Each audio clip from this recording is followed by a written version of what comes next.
നമസ്കാരം, ചരിത്രഭൂമികയിലേക്ക് സ്വാഗതം. ഇപ്പോഴും പ്രേതങ്ങളുണ്ട് എന്ന് പറഞ്ഞാൽ വിശ്വസിക്കുമോ? നിങ്ങൾ പ്രേതത്തെ കണ്ടിട്ടുണ്ടോ? ഇല്ലെങ്കിൽ ഇവിടെ ഒരു കോട്ടയുണ്ട്, ആ കോട്ടയിലേക്ക് വന്നാൽ നിങ്ങൾക്ക് പ്രേതത്തിനെ കാണാമെന്നാണ് പറയുന്നത്. നിങ്ങളെ കാത്ത് വർഷങ്ങൾക്ക് മുമ്പ് മരിച്ചുപോയ ഒരു രാജകുമാരിയും പരിവാരങ്ങളും പിന്നെ ഒരു മന്ത്രവാദിയുമുണ്ട്. പ്രേതങ്ങളൊക്കെ ഉണ്ടോ? അതൊക്കെ വെറും അന്ധവിശ്വാസം മാത്രം എന്ന് പരിഹസിച്ച് തള്ളാൻ വരട്ടെ. രാജസ്ഥാനിലെ ആൽവാർ ജില്ലയിലുള്ള ഭാംഗഡ് കോട്ട സന്ദർശിച്ചാൽ ഈ പരിഹസിക്കുന്നവർ പോലും ചിലപ്പോൾ പ്രേതവിശ്വാസികൾ ആയിക്കൂടുന്നില്ല. നൂറ്റാണ്ടുകൾക്ക് മുമ്പ് ഉപേക്ഷിക്കപ്പെട്ട ഒരു കോട്ടയും കൊട്ടാരവും. കോട്ടയ്ക്കുള്ളിലെ ഗ്രാമവാസികളടക്കം എല്ലാവരും പ്രേതാത്മാക്കളായി ഇപ്പോഴും ഇവിടെ ഉണ്ടത്രേ. ഇന്ത്യയിലെ മോസ്റ്റ് ഹോണ്ടഡ് പ്ലേസ് എന്ന വിശേഷണത്തോടെ രാജസ്ഥാനിലെ ഒരു പുരാതന കോട്ട. അതെ, കാലങ്ങൾ എത്ര കഴിഞ്ഞാലും ലോകം എത്ര പുരോഗമിച്ചു എന്ന് പറഞ്ഞാലും ചില കാര്യങ്ങൾ വിശ്വസിക്കാൻ നമ്മൾ നിർബന്ധിതരാകാറുണ്ട്. അത്തരത്തിലുള്ള ഒരു കാര്യമാണ് ഇന്ന് ചരിത്രഭൂമികയിൽ പങ്കുവയ്ക്കുന്നത്. വിശ്വാസങ്ങളും പേടിപ്പെടുത്തുന്ന അനുഭവങ്ങളും കെട്ടുപിണഞ്ഞു കിടക്കുന്ന ഒന്നാണ് രാജസ്ഥാനിലെ ഭാംഗഡ് കോട്ട. രാജസ്ഥാനിൽ സ്ഥിതി ചെയ്യുന്ന ഒരു പുരാതന കോട്ടയാണ് ഇത്.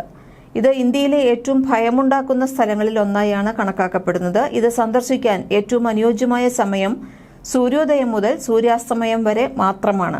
കാരണം അതിനുശേഷം ഇവിടേക്കുള്ള പ്രവേശനം കർശനമായി നിരോധിച്ചിട്ടുണ്ട്.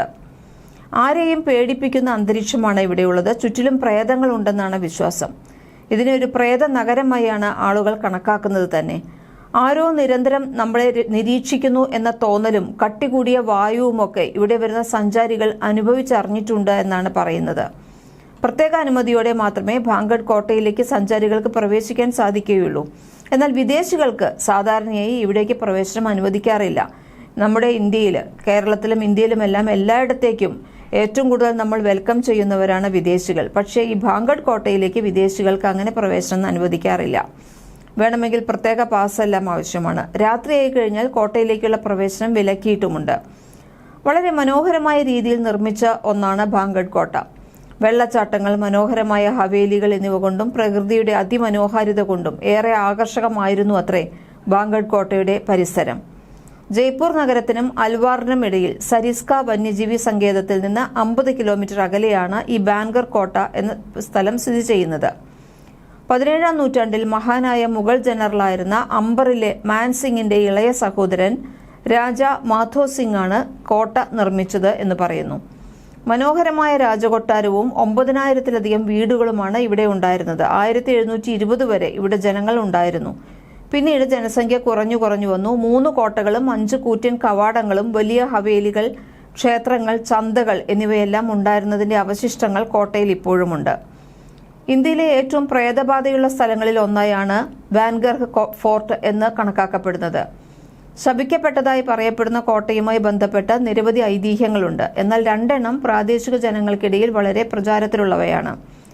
ആദ്യത്തെ ഐതിഹ്യം ബാബ ബലൌനാഥ് എന്ന സന്യാസിയുമായി ബന്ധപ്പെട്ടതാണ്. മധോ സിംഗ് രാജാവ് ബാൻഗഡിൽ ഒരു കോട്ട നിർമ്മിക്കാൻ തീരുമാനിക്കുന്നതിന് വളരെ മുമ്പ് തന്നെ ഈ പ്രദേശം ബാബ ബലൌനാഥിന്റെ ധ്യാന കേന്ദ്രമായിരുന്നു എന്ന് പറയുന്നു. അക്ബർ ചക്രവർത്തിയുടെ കൊട്ടാരത്തിലെ നവരത്നങ്ങളിൽ ഒരാളായിരുന്ന ആംബറിലെ ഭരണാധികാരി മാൻസിംഗിന്റെ സഹോദരൻ രാജ ഭഗവത് സിംഗ് 15ാം നൂറ്റാണ്ടിൽ പണികഴിപ്പിച്ച കോട്ടയാണ് ഭാംഗഡ്. ഇളയ മകൻ മാധോ സിംഗിന് വേണ്ടിയാണ് അദ്ദേഹം AD 1573 കോട്ട പണികഴിപ്പിച്ചത്.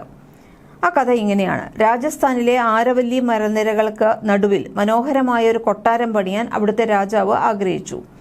പക്ഷെ പിന്നീടാണ് അവിടെ ഒരു സന്യാസി ധ്യാനിക്കുന്നുണ്ട് എന്ന് മനസ്സിലാക്കിയത്.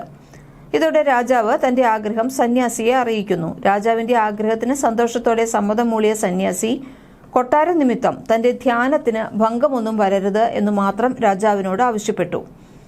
കൊട്ടാരത്തിന്റെ നിഴൽ തന്റെ ആശ്രമത്തിന് മുകളിൽ വീഴുന്ന തരത്തിൽ കൊട്ടാരം പണിയരുത് എന്നാണ് സന്യാസി പറഞ്ഞത്. ഇതിന് സമ്മതം മൂളിയ രാജാവ് കൊട്ടാരം പണിത് സന്തോഷത്തോടെ അവിടെ ജീവിച്ചു. 1720 വരെ കോട്ട അതിന്റെ ഏറ്റവും നല്ല സ്ഥിതിയിലായിരുന്നതായാണ് പറയപ്പെടുന്നത്. കോട്ടയ്ക്ക് ചുറ്റുമായി വലിയൊരു ഗ്രാമം തന്നെ നിലനിന്നിരുന്നു. 9000-ഓളം വീടുകളും ഇതിന് ചുറ്റുമുണ്ടായിരുന്നുവെന്ന് ഗ്രാമവാസികൾ പറയുന്നു. എന്നാൽ രാജാവിന്റെ ചെറുമകൻ ഈ വാക്ക് തെറ്റിച്ച് കൊട്ടാരത്തിന്റെ ഉയരം കൂട്ടി. ഇതോടെ കൊട്ടാരത്തിന്റെ നിഴൽ ആശ്രമത്തിന് മുകളിൽ പതിക്കാൻ തുടങ്ങി. കൊട്ടാരത്തിന്റെയും അതിനു ചുറ്റുമുണ്ടായിരുന്ന ഗ്രാമത്തിന്റെയും നാശം അവിടെ മുതലാണ് ആരംഭിച്ചത്.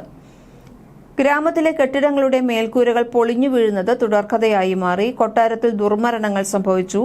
ഇത്രയൊക്കെ ആയതോടുകൂടി ഗ്രാമവാസികൾ കൂട്ടത്തോടെ ഇവിടെ നിന്നും പലായനം ചെയ്തു തുടങ്ങി.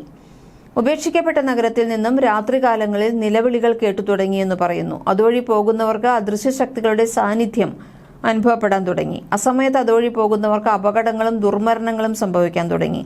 ഇതോടെ ഗ്രാമവാസികൾ അതുവഴി പോകുന്നത് അവസാനിപ്പിച്ചു എന്നാണ് പറയുന്നത്. മറ്റൊരു കഥ പറയുന്നത് രത്നവതി രാജകുമാരിയുമായി ബന്ധപ്പെട്ടിട്ടാണ്. അതിസുന്ദരിയായ ബാഗ്രിയിലെ രാജകുമാരിയായിരുന്നു രത്നവതി.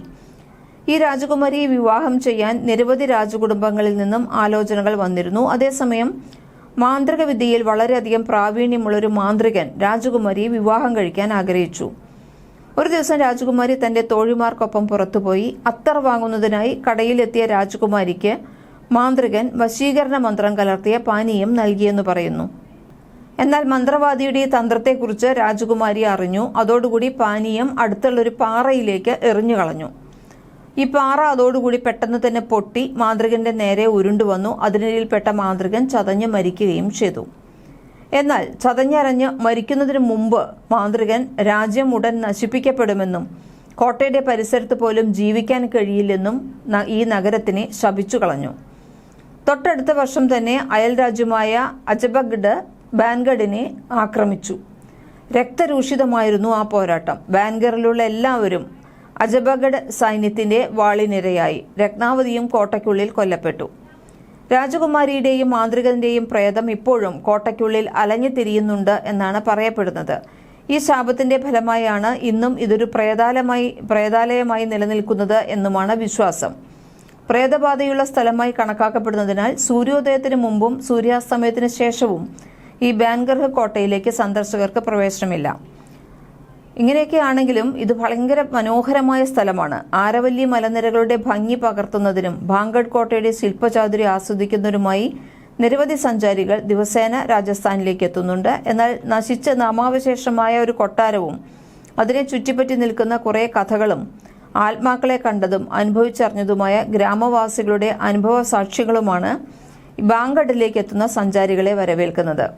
കോട്ടയുടെ പുറത്ത് സ്ഥാപിച്ചിരിക്കുന്ന ഇന്ത്യൻ ആർക്കിയോളജിക്കൽ ഡിപ്പാർട്ട്മെന്റിന്റെ ബോർഡ് കൂടി കാണുന്നതോടെ ഉള്ളിൽ ഭയം ഇത്തിരിയെങ്കിലും ഉണ്ടെങ്കിൽ അത് പാരമ്യത്തിലെത്തും. കാരണം ഇന്ത്യയുടെ പുരാവസ്തു വകുപ്പ് സൂര്യോദയത്തിന് മുമ്പും സൂര്യാസ്തമയത്തിന് ശേഷവും ഇവിടേക്ക് പ്രവേശനം നിഷേധിച്ചിട്ടുണ്ട് എന്ന് എഴുതി വച്ചിട്ടുണ്ട്. അങ്ങനെ പ്രവേശനം നിഷേധിച്ചിട്ടുള്ള വളരെ കുറച്ചു സ്ഥലങ്ങളേ ഉള്ളൂ. അതിലൊന്നാണ് ഈ ഭാംഗഡ് കോട്ട. പകൽ വെളിച്ചത്തിൽ മാത്രമേ സഞ്ചാരികൾക്ക് ഇവിടെ പ്രവേശനമുള്ളൂ. ഇരുട്ട് വീണാൽ ഭാംഗഡ് കോട്ട പിന്നെ കഥകളിലെ പ്രേതകോട്ടയുടെ മൂടുപടമണിയും.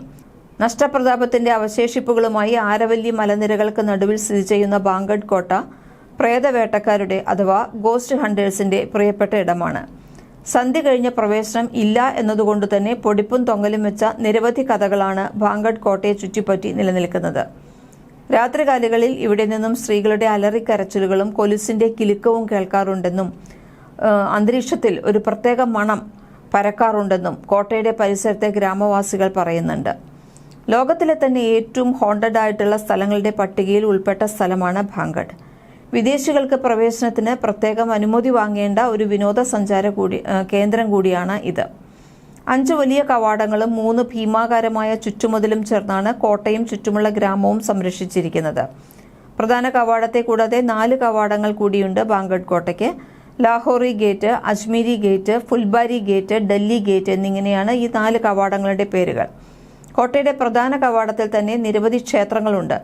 ഗോപിനാഥ് ക്ഷേത്രം, സോമേശ്വർ ക്ഷേത്രം, കേശവറായ് ക്ഷേത്രം, മംഗളാദേവി ക്ഷേത്രം, ഗണപതി ക്ഷേത്രം എന്നിവയൊക്കെയാണ് അവിടെയുള്ളത്. 17-ാം നൂറ്റാണ്ടിലെ വാസ്തുവിദ്യയുടെ ഖ്യാതി വിളിച്ചോതുന്നതാണ് ഈ ക്ഷേത്രാവശിഷ്ടങ്ങളെല്ലാം. നഗരശൈലിയിലാണ് ക്ഷേത്രങ്ങൾ നിർമ്മിക്കപ്പെട്ടിരിക്കുന്നത്. കല്ലിൽ കൊത്തിയെടുത്ത മനോഹരമായ ശില്പചാരുതയുള്ള ഗോപിനാഥ ക്ഷേത്രമാണ് പ്രധാന ആകർഷണം. 14 അടി ഉയരമുള്ള ഈ ക്ഷേത്രം അക്കാലത്തെ കൊത്തുപണി വൈദഗ്ധ്യത്തിന്റെ ഉത്തമ ഉദാഹരണമാണ്. ക്ഷേത്രത്തിലെ പ്രധാന പുരോഹിതന് താമസിക്കാനുള്ള ഹവേലിയും ഈ ക്ഷേത്രത്തിനുള്ളിൽ തന്നെയാണ് ഒരുക്കിയിട്ടുള്ളത്. ക്ഷേത്രങ്ങൾ ഒഴിച്ച മറ്റ് കെട്ടിടാവശിഷ്ടങ്ങൾക്കൊന്നും മേൽക്കൂരയില്ല. അത് ഈ കോട്ടയെ മോസ്റ്റ് ഹോണ്ടഡ് ആക്കുന്ന കഥയിലെ ശാപം മൂലമാണെന്നാണ് വിശ്വസിക്കുന്നത്. കോട്ടയ്ക്കുള്ളിൽ ഉപേക്ഷിക്കപ്പെട്ട നിലയിലുള്ള ഗ്രാമത്തിലെ വീടുകൾക്കും മേൽക്കൂര കാണാനില്ല. മാത്രമല്ല, ആരെങ്കിലും ഒരു കെട്ടിടം പണിതാൽ താമസിയാതെ തന്നെ അതിന്റെ മേൽക്കൂര നിഗൂഢമായ എന്തെല്ലാമോ കാരണങ്ങളാൽ തകർന്നു വീഴുന്നതായിട്ടാണ് അനുഭവമെന്നാണ് ഗ്രാമീണരെല്ലാം പറയുന്നത്. 14 അടി ഉയരമുള്ള ഒരു തറയിലാണ് ഗോപിനാഥ് മന്ദിർ നിർമ്മിച്ചിരിക്കുന്നത്. അക്കാലത്തെ ശില്പകലയുടെ ഒന്നാന്തരം മാതൃക കൂടിയാണ് നാഗര ശൈലിയിലുള്ള ഗോപിനാഥ് മന്ദിർ. സോമേശ്വറിൽ മനോഹരമായൊരു സ്റ്റെപ്പ് വെൽ കാണാം. കോട്ടയ്ക്കുള്ളിലെ രാജകൊട്ടാരത്തിന് 7 നില ഉണ്ടായിരുന്നതായി പറയുന്നുണ്ട് എങ്കിലും ഇപ്പോൾ 4 നിലകളെ അവശേഷിക്കുന്നുള്ളൂ.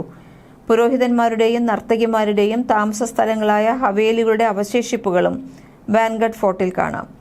ഇരുട്ടിയ ശേഷം കോട്ടയ്ക്കുള്ളിലേക്ക് പോയവരാരും തിരികെ വന്നിട്ടില്ല എന്നാണ് നാട്ടുകാർ പറയുന്നത്. എന്തായാലും ഇതിന്റെ സത്യാവസ്ഥ നമ്മൾക്കറിയില്ല. പക്ഷേ ഈ കോട്ടയിലേക്ക് സൂര്യാസ്തമയത്തിനു ശേഷം പ്രവേശനമില്ല എന്നുള്ളത് സത്യമാണ്. കൂടുതൽ കഥകളുമായി വീണ്ടും വരാം. ചരിത്രഭൂമിക സബ്സ്ക്രൈബ് ചെയ്യൂ.